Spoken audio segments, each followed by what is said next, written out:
most incredible moments of my life was holding my son in my arms for the first time.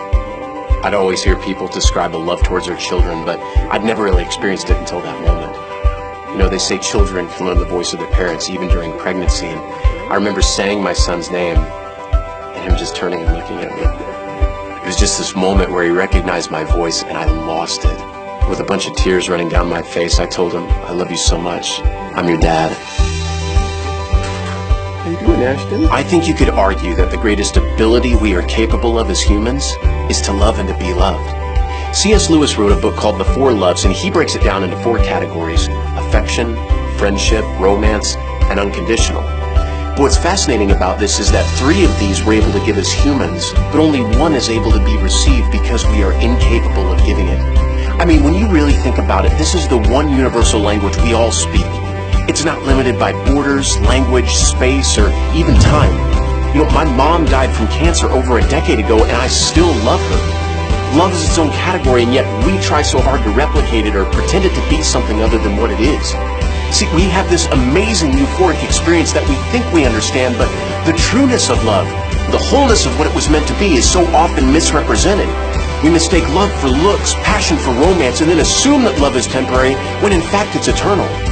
It's like a fire that starts off burning but eventually slows and dies. It's why we say love's a choice, because we don't often feel it.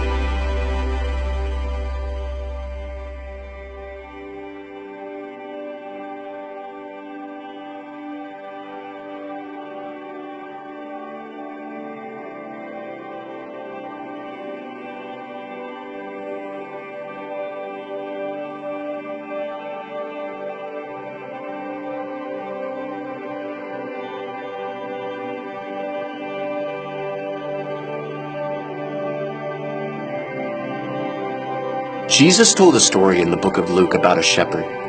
It says he had 100 sheep and 99 of them were accounted for, but one of them is missing.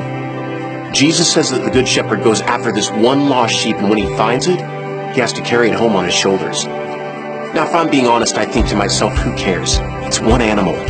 Why concern myself with something so insignificant when you already have more than enough? But you see, this is Jesus. His love is completely irrational. This 4th love, the unconditional love that C.S. Lewis wrote about, can only be given by God himself. Unconditional is not logical. It doesn't make sense. It's a love that is all-consuming, completely captivating, and can't be quenched. When God appeared to Moses, it was as a flame that didn't burn up. Paul wrote in Hebrews, "Our God is a consuming fire." The Bible says that God so loved the world, the entire world, that he sent his only Son. His love was so outrageous that he literally bankrupted heaven just to reach you. You see, the greatest love story ever told, the greatest rescue mission on the planet, starts with him. The love of God came streaking across the universe in the form of a baby born in Bethlehem. He was sent for one purpose only, to be a sacrifice to bring us back to God. We couldn't come to him, so he came to us. Richard Halverson said, "There is nothing you can do to make God love you more. There's nothing you can do to make God love you less." His love is unconditional, impartial, everlasting, infinite, perfect. Isaiah wrote, "For the mountains may move and the hills disappear, but even then my faithful love for you will remain." We are the lost sheep, and Jesus is calling you to come home. He's the bright morning star, that sun on the horizon. He is the great light shining in the darkness. The longing of every human heart can only find its rest in him.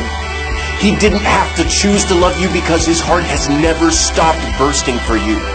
He knows who you are, every thought, every action, every mistake, every triumph, but that will never stop him from pursuing you. The one who loves you as I speak, from the moment you were born until your last breath, is Jesus Christ.